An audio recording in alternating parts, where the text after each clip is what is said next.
gentlemen, and we are changing things up because from now on, Super Sentai Night will be on Sundays.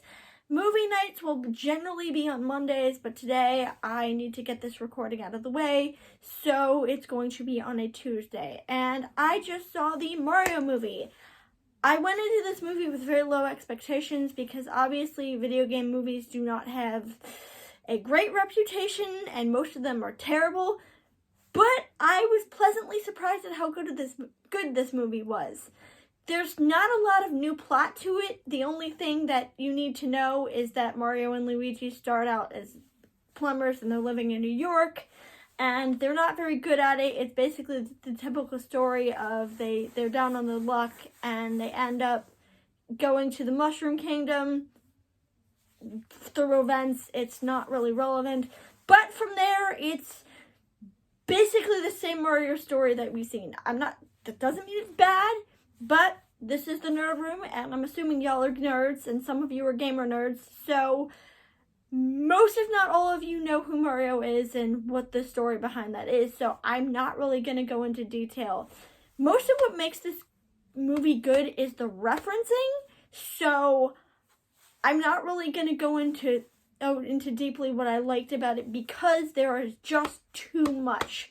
This movie is very reference heavy and it uses pretty much all of the assets from Mario Kart to the original games onward. It has some stuff from Super Mario Odyssey, and pretty much everything from Mario is in this movie except for Yoshi and Daisy, but Yoshi shows up in the end credits, so there probably will be a sequel. It's basically a giant love letter to fans, and that brings me to my controversial opinion. I loved it.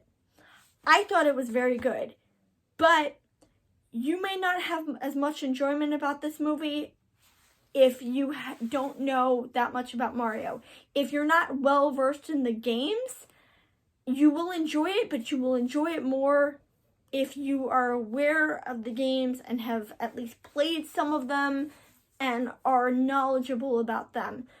But my favorite part of this movie, besides Jack Black, because Jack Black was amazing, and whoever cast him as Bowser needs a medal and 3 dozen raises and a pint of beer because, oh my god, that man is a hero, and his song is so funny. It's so funny. But my favorite part of this movie is actually Peach, which Peach in the games is not really a character. She's more of a plot device, and she's more there to just get the catalyst rolling on Mario's game journey. But in this movie, she has so much agency. She has a personality, and she fights, and she kicks ass, and he has a mouth on her, and it's so much fun watching her develop into this strong-willed character. She was always strong-willed, that's not what I'm saying, but watching her go from the game Peach to the movie, oh my god, we need a whole game of movie Peach. Not just like the side scrollers, we need like Super Peach 64 or a 3D game where Peach gets to have an actual story and because she did have one game and I've never played it, but apparently people really liked it. Other than that and like the multiplayer game, she's never had a dedicated game, and I'm really surprised by that. She's had one, but that's it. But yeah, she was actually my favorite part of this movie. And what I really, really liked is that they gave her a backstory. Basically, it's implied that she might have also come from the real world because she says she doesn't know where she comes from. And they found her as a baby, and baby Peach was so cute. Oh my god, she was adorable. She was so tiny. But that's neither here nor there.